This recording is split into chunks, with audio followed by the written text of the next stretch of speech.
Asia News.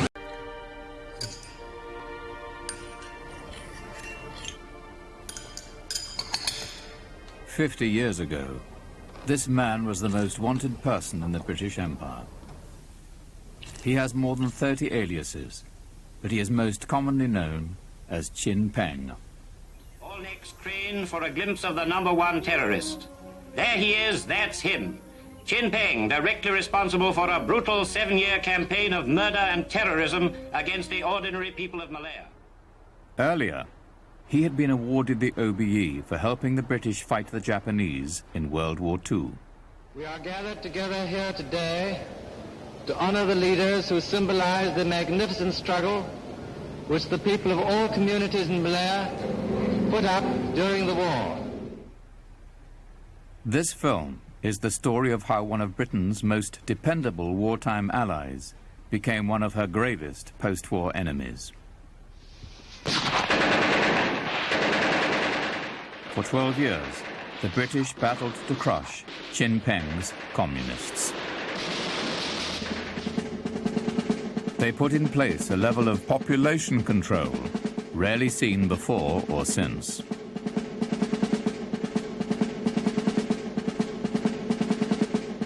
Though a war by any other name, it was known throughout as the Malayan Emergency.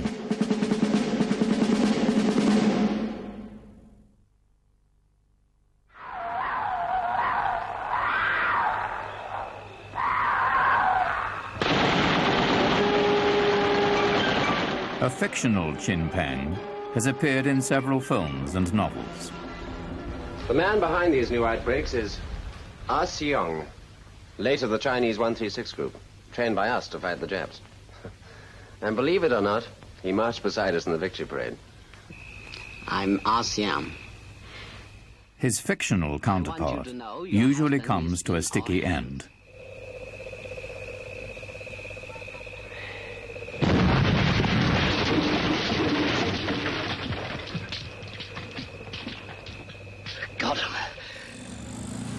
But since the real Peng came into the open in 1989, he has not given a full account of his career.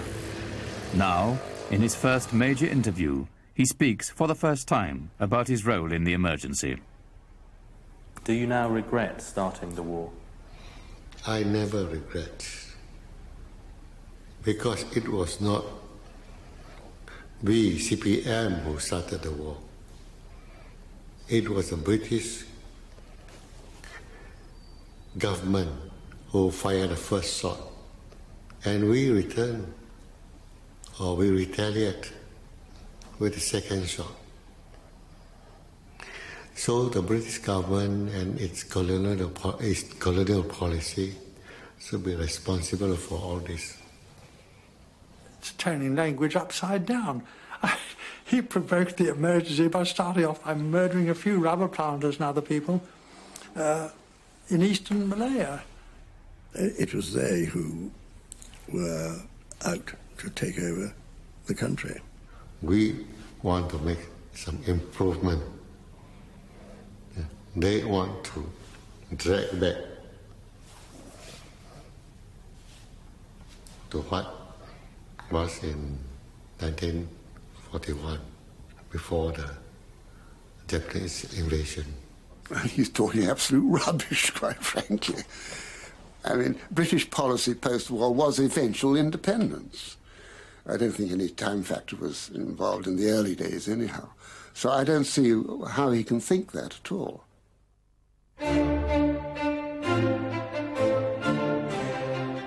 Before the war, Malaya was one of Britain's richest colonies. In 120 years, the British had developed two enormous industries, rubber and tin. Both relied heavily on imported labor from China and India.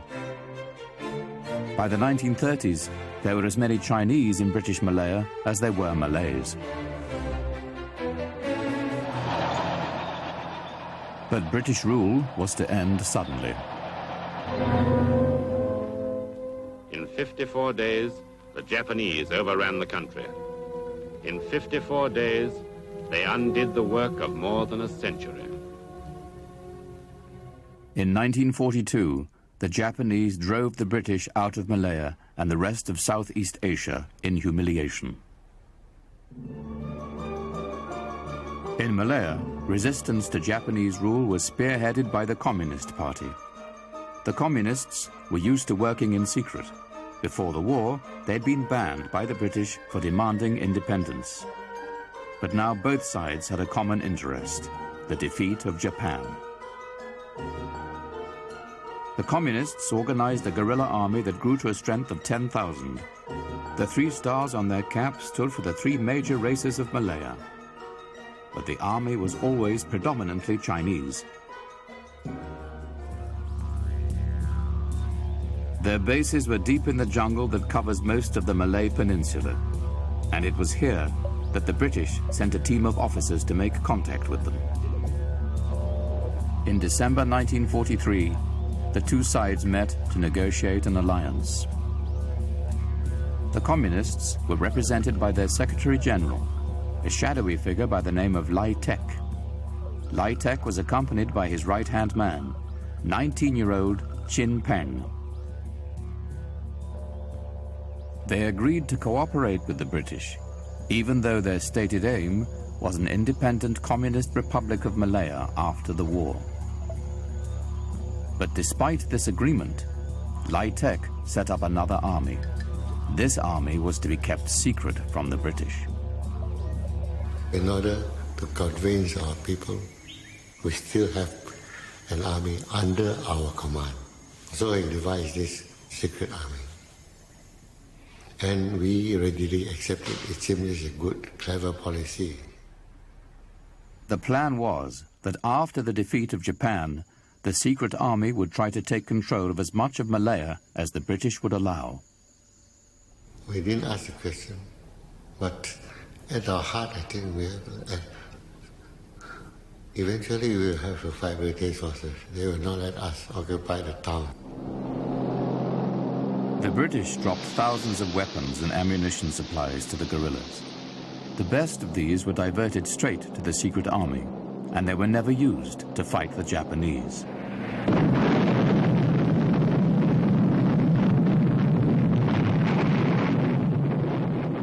After the Japanese surrender, Communist commanders issued instructions to their secret units to take control of the towns before the British returned. But within days, Lai Tek changed the plan. He ordered the secret army to be dissolved and their weapons buried in the jungle. The open army now cooperated fully with the victorious British. Peng was among those decorated. 2 months later, Lai Tek agreed to disband the rest of the anti-Japanese army, much to the dismay of the troops. 我们就是你觉得呢？抗日战争，我们从无到有，从小到大，现在一下就把武装收起来，大家都觉得不同。因为我们不是中央，我们在下面，我们有我们的感觉，有我们讲究，但是我们不一定是很全面，所以我们这个虽然这个思想上有抵触，但是呢，我们也就服从。 So why did Lai Tek abandon the plan to seize power in 1945? He told party members he did not believe the time was right, but the real reason may have had more to do with Lai Tek's secret past. Someone from Special Branch brought Lai Tek to Singapore, and from that point onwards he had accelerated promotion within the party because Special Branch would conveniently knock off the next people above him, so that in a very short time he became Secretary General of the Malayan Communist Party. When the Japanese invaded, Lai Tek switched sides and became their agent. But what he did after the British returned is less clear, since the official files are still kept secret. One of the few historians to have had privileged access is Anthony Short. Do you believe he was controlled by Special Branch at this point? I think the inference is that he was. So could that have influenced Communist Party policy? Yes, I think so. There were quite a number of people in the party who wanted to resist the British return because this was, as the Vietnamese put it, a moment of great opportunity. And I think the fact that Lai Tak is in position with his reputation undiminished under the Japanese occupation, I think this probably had a major influence on the party's decision to cooperate with the British rather than to oppose them. In 1947, Chin Peng was instrumental in exposing his former boss as a traitor to the party, and later succeeded him as Secretary General. As for Lai Tak, he disappeared before he could be confronted, taking with him most of the party's funds.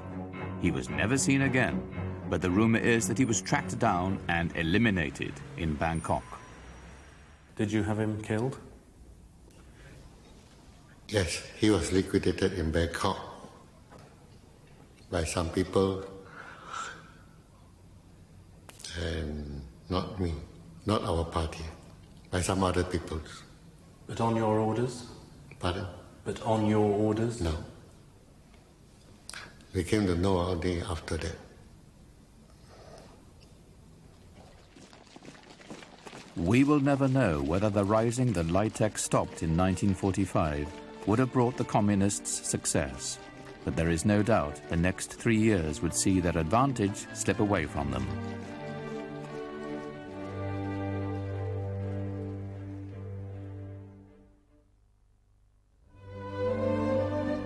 The post-war priority for the returning British was to restore the economy to pre-war levels. It had been virtually ruined. I mean, the basic prosperity of the Malay Peninsula was based on rubber and tin. During the Japanese occupation, those industries more or less came to a halt. Within 2 years, rubber and tin production were in full flow again. Malaya was now earning twice as many American dollars as the rest of Britain's colonies put together. The Malayan Communists were by far the biggest political force in the country. But having disbanded their army, they were now campaigning legally for self-government. We thought we can force the British to make some concession, especially when British Labour government is in power. We thought of that. You can say we have some illusion. The Communists now concentrated on organizing trade unions throughout the country.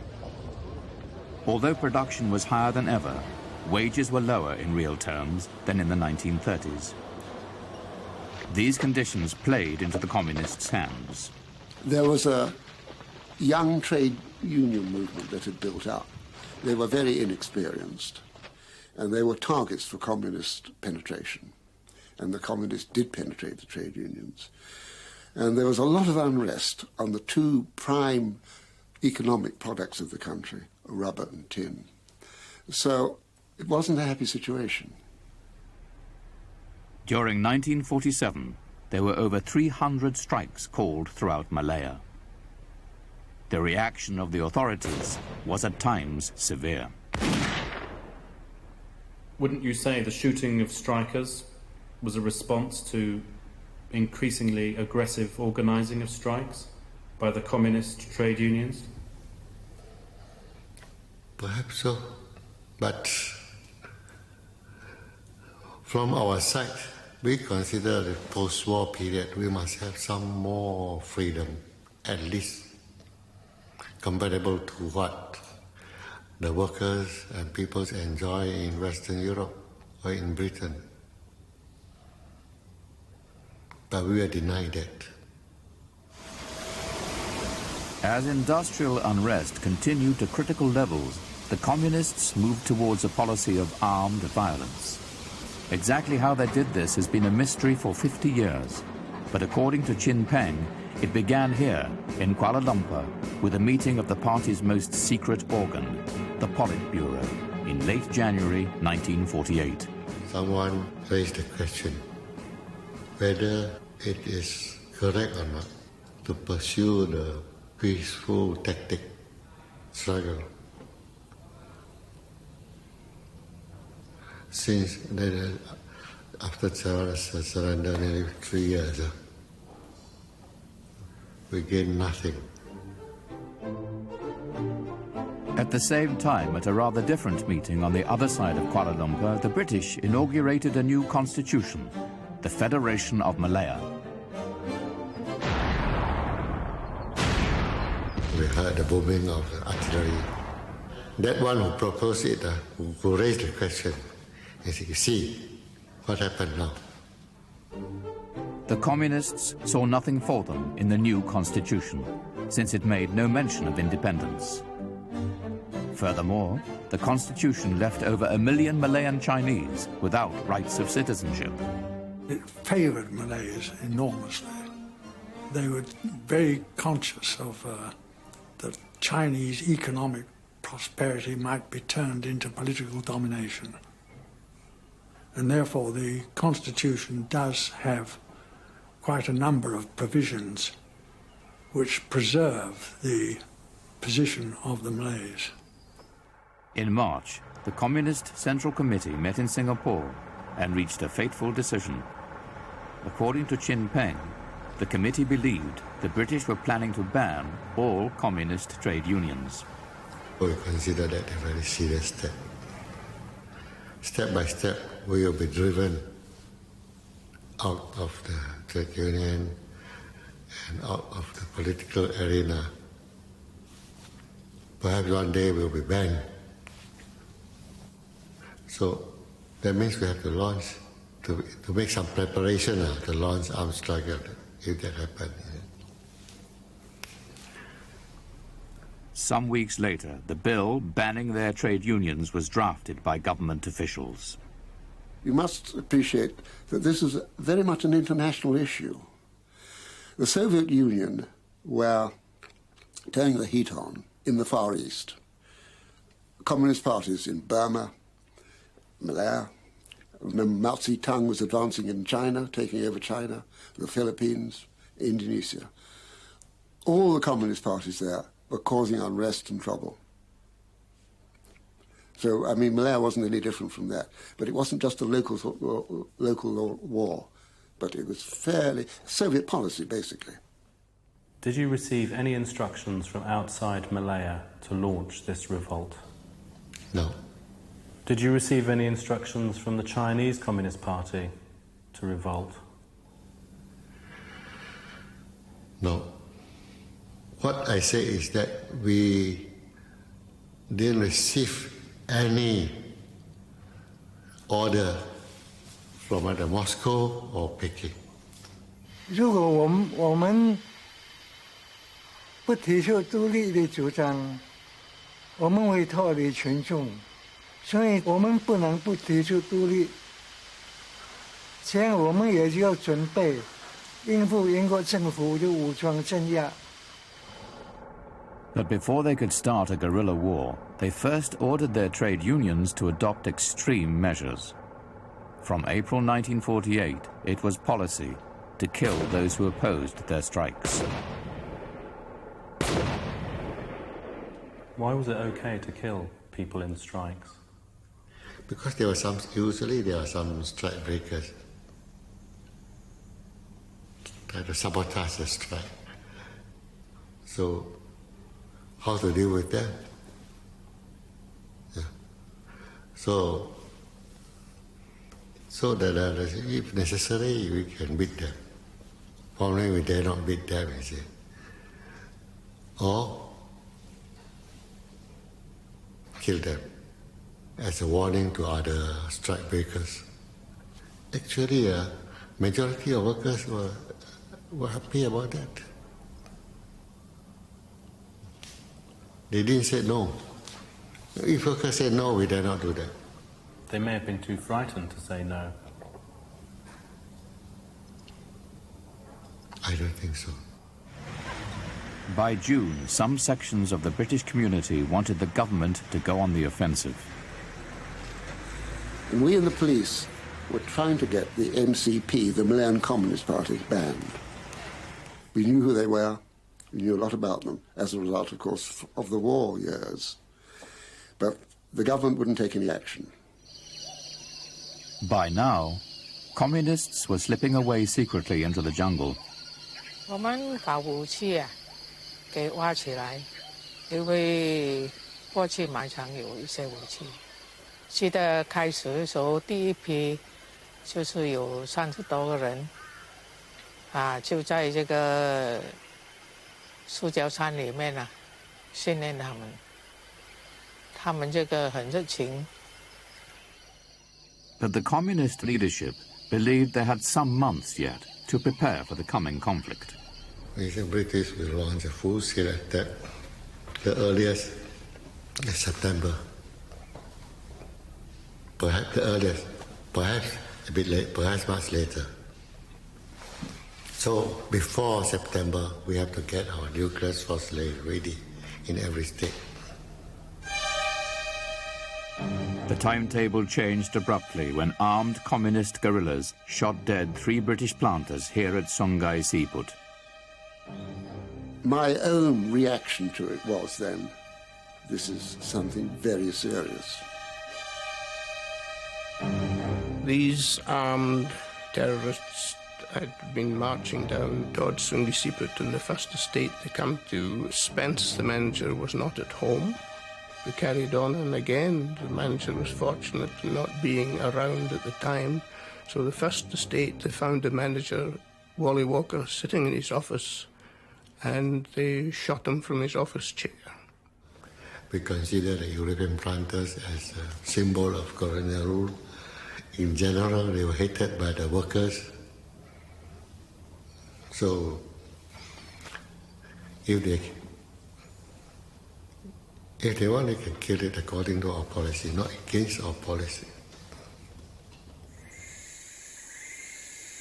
However, the local communist commander at Songhai Seaport claims the killing was not authorized. He says the planters had used police to disperse a recent strike. Some workers had been beaten and they called in a local communist killer squad to get revenge. 但是有什么办法？下层怎么做啊？不过这不是党的政策，我跟你讲，我领导的不是党，教训下面同志不可以这样子，今后你们不能这样。2 days later, the government declared a nationwide state of emergency. Here was the all-out assault Peng feared most, and 3 months earlier than he had expected. But shouldn't he have controlled his forces more tightly? If our policy laid down certain things that you cannot do, and that's forbidden, that would not be happen. Why didn't you lay that down? You can say we are inexperienced. Do you regret killing British planters now? I can say is that I'm sorry for those who were innocent. They have done nothing wrong. They have not suppressed the people or the workers.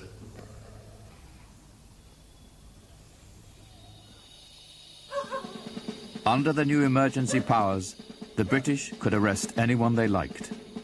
They started immediately with dawn and dusk raids on the homes of political activists. Many were Malays, like Rashid Maidin. The political life of the Malayan people, especially the Malays, they rise up at that time. So the British they consider this is very dangerous. So start the emergency law. British intelligence documents on the eve of the emergency stressed the danger of Malays joining the revolt. The arrest of more than 1,000 Malays did much to forestall that. If they were not arrested, they started their struggle and joined hands with us. I think there would be a very powerful struggle. What, of course, helped us enormously was the fact that Peng's organization could never rid itself of being a Chinese image and not pan-racial. As the war got off to an uncertain start, both sides were guilty of reckless optimism. One British general claimed the job of beating the bandits, as they were termed in the early days, was the easiest task I've ever tackled. But there were others more cautious. And I took it seriously because I knew who they were. They weren't just rubber tappers, they were trained in guerrilla warfare. And one had to realize that one was going to be up against a first-class guerrilla-type enemy. On the communist side also, there were some who were overconfident. 我们因为有个抗日战争啊，所以当时我们的领导，我们的就是一批老的同志啊，我们是跟着他们啊，有这个信心。日本鬼子呢，这样厉害，都打了3年多投降了。英帝估计也是那个时候啦，估计可能也是最多在这个时候啊。我和家人讲啊，家人哭哭啼啼，叫我不要上啊。我讲不要紧，3、2年就回来了。 In withdrawing to the countryside, the communists were looking to rely on the support of around 500,000 people who were eking out an existence on the fringes of the jungle. They were known as the squatters. These people were mostly Chinese, but not all, who had fled from the urban areas during the Japanese occupation. And there was no control in those areas by any civil authority, including the police. They were therefore the obvious targets for the Malayan Communist Party. The early months saw the repeated burning of villages by security forces in an attempt to smoke out the guerrillas. But if anything, this only served to increase recruitment for a time. 他讲要来烧这个村庄了，这样我们就先走了的。讲以后我们上了队以后呢，就听他讲，因为我们都对部队就是在山后那边嘛，那个烧到这个农村里面的乌烟瘴气啊，讲我们都看到这个烟的情形的，那个风吹的那个茅草的那个烧到那个煤啊，那个炭啊，都吹到那个山坝里面去嘛。The guerrilla army expanded quickly. Many felt their only chance lay with the communists. Most were Chinese, but there were Malays too. Waktu itu musuh sangat-sangat menggeledah kampung itulah, nangkap. Banyak nangkap orang, kita takut kena tangkap. Rasa sedih juga anak sedang ngopek. Anak kecil sekali tu umur 9 bulan tinggal. Tapi kerana ini perjuangan, kita tuhiklah tinggal dia. Menangis tak menangis. Reinforcements arrive at Singapore from Hong Kong as Britain promises full aid in the war against the bandits, because that's what it is now, war. For many recruits, this was a new experience. You weren't allowed to wash your hands. You weren't allowed to drill cream your hair. You weren't allowed to brush your teeth. You weren't allowed to smoke. You weren't allowed to eat sweets, anything like that. The guerrillas were like animals. They could smell you a mile off. For months, the war went badly for the British. There was continued pressure to put the country under martial law, but the government remained firm. We never regarded any prisoners who were caught as prisoners of war. This was a very important principle.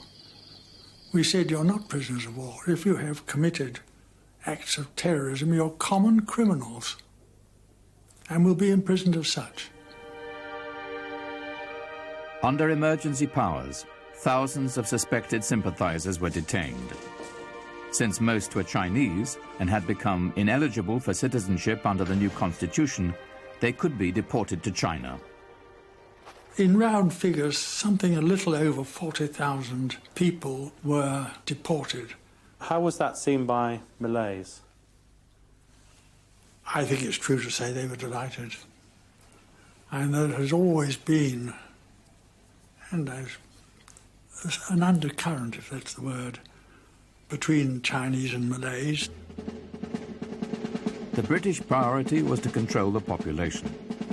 They imposed an identity card system throughout Malaya to stop the communists from moving freely among the people.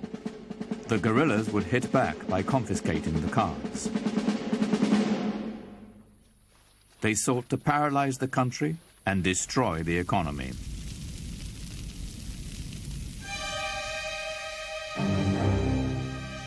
From the start, the war was a battle for information, and the guerrillas dealt with villagers who betrayed them without mercy.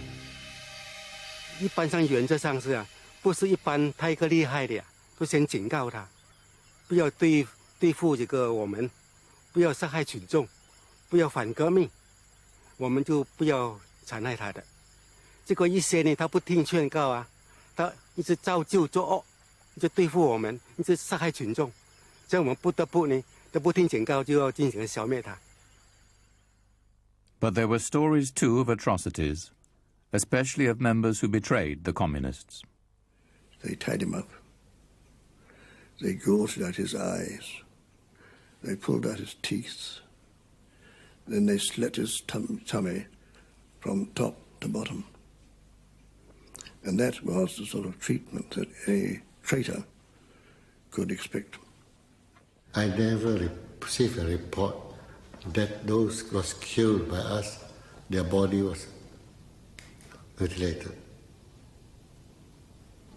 It was not our policy to harm the dead people, to mutilate them or to chop off their hands or heads.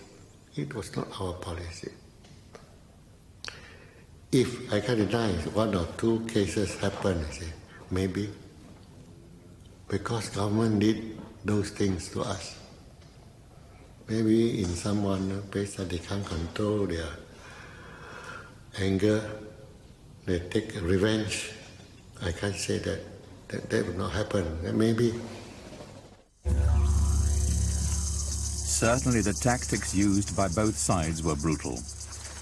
When on patrol in deep jungle, security forces in the early years were permitted to cut off heads and hands of captured guerrillas for identification purposes. When this photograph of a Royal Marine commando appeared in the press, the government panicked. Official documents reveal the real reason for their concern. Such behavior is, under international law, a war crime. But since this was an emergency, not a war, there was nothing illegal in it. In 1950, after nearly 2 years of fighting, the situation was approaching stalemate. Both sides had lost around 2,500 people.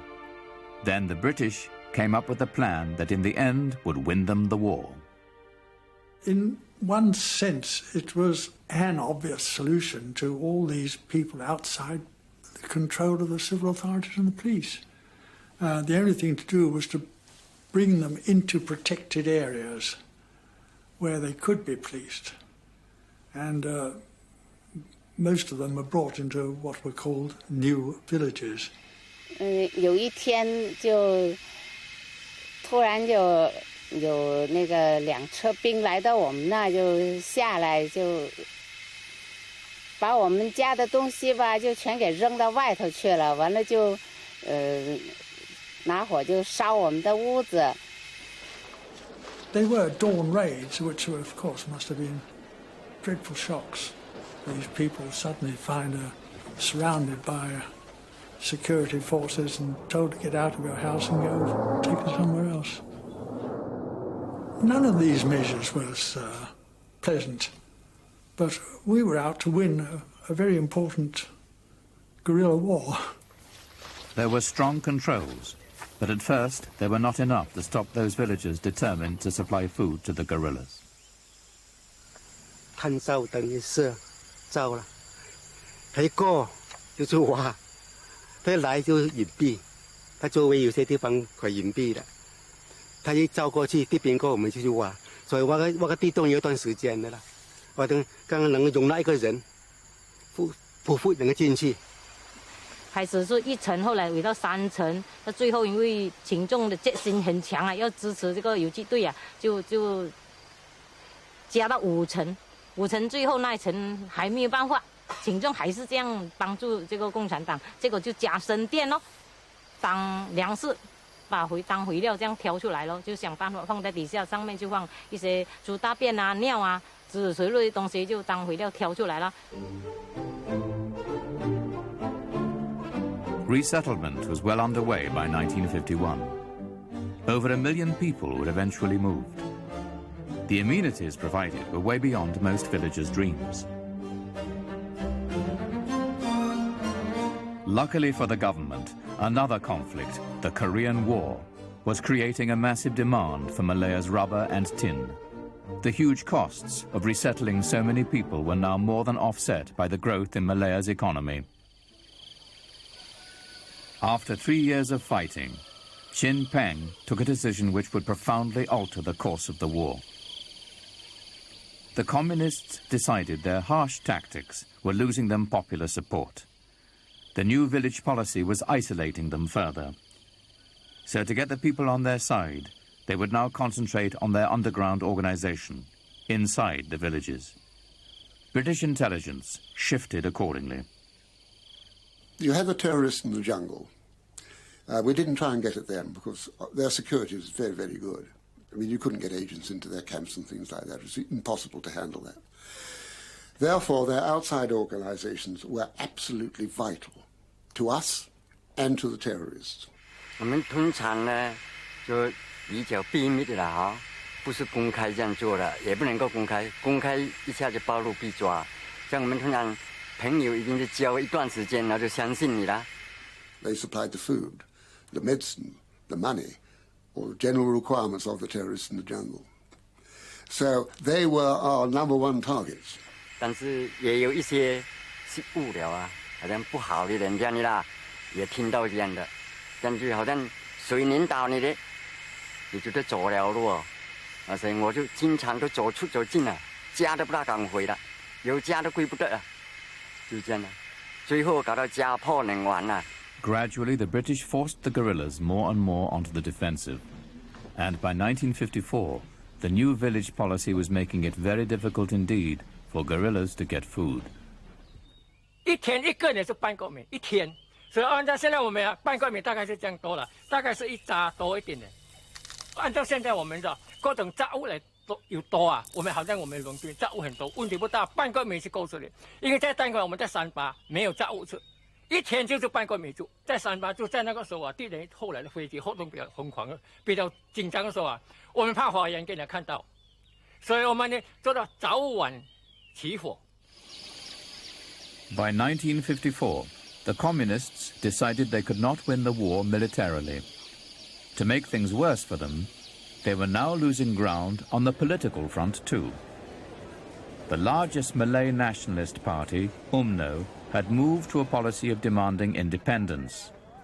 Led by a Malay prince called Tunku Abdul Rahman, UMNO was Britain's preferred party of government.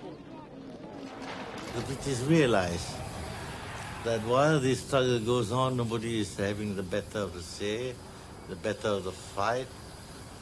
But in the end, perhaps they might have to give independence, so they might as well choose the right party on whom they can trust to accept independence and run the country well. And that's why I think in the end the British supported us.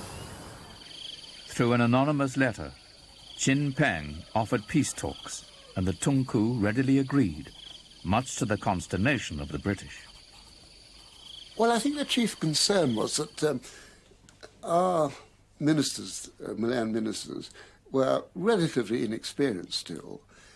We felt perhaps they didn't really understand completely the communist objectives.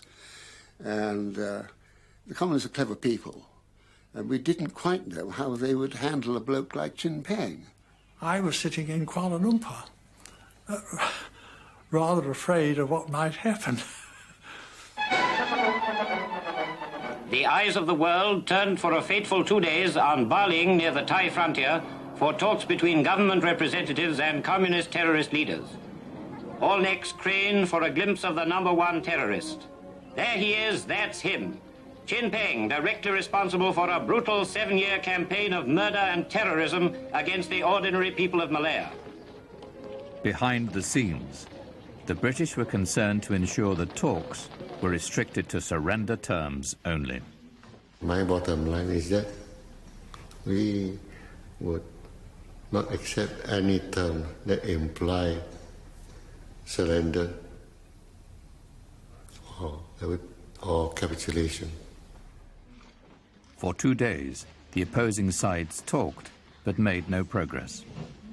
I was glad I met him because as a result of my meeting with him, he made it quite clear that he's a communist, I'm anti-communist, that the two of us can never work together. On that score, we ended our talk. At the last stage of the talk, Tunku said, you must realize you have to accept certain form of surrender. Then I told him, if so, we would prefer to fight to the end. Talks ended without resolution, and Peng was led back to the jungle to continue the war. So then I was disappointed. If during this talk we can achieve peace, it will mean all sides will suffer less. Less killing, less dying, and less hardship for the people. Over the next 3 years, the guerrillas were hit very hard by increasingly efficient security forces. Nearly half their number surrendered, but a dedicated hardcore remained. 从来没有想说放弃的。没有啦。为什么呢？因为我们来都是自愿啊。我上次讲过啊，我们都自愿啊。因为我们现在做了半辆车啊，只是说不敢出去啊。首先对待自己的父母都不住啊。Independence came in 1957, but still the communists fought on, and on, and on against the Malaysian and later even the Thai security forces. Until in 1989, Peng got what the British had denied him 34 years earlier, peace with honor. The communists, only around 1,200 by this time, laid down their arms and agreed to live in villages guarded by the Thai army in the border area they had made their stronghold for so many years. For many, the last few years have been their first ever taste of normality. But do they now think their decades-long jungle war achieved anything? 假使没有马来亚共产党领导的马来亚人民，这个抗议这个民主解放军坚持奋勇的战斗了9年，马来亚能够不能够得到独立，这个是不可想象的，不可能的。That is not a view shared by many in Malaysia or Britain. Nowadays, the jungle warfare of the emergency could not seem further away from the modern high-tech world of Kuala Lumpur. As for Peng, he now leads a life of exile in Thailand, reflecting on the history that might have been. It stemmed the tide of communism. If the communists had got control of Malaya, where would it have ended?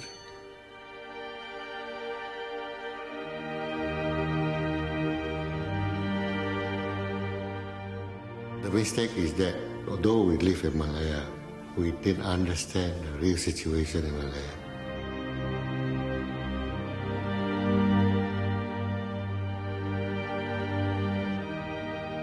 Malaya is a small country, multiracial, multicultural background.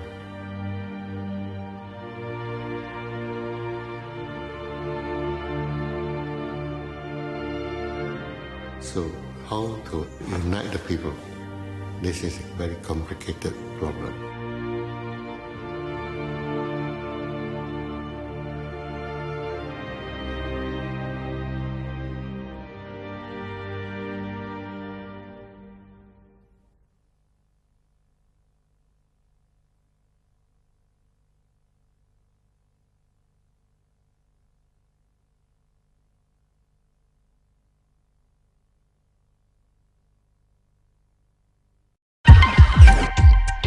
Malaysia News.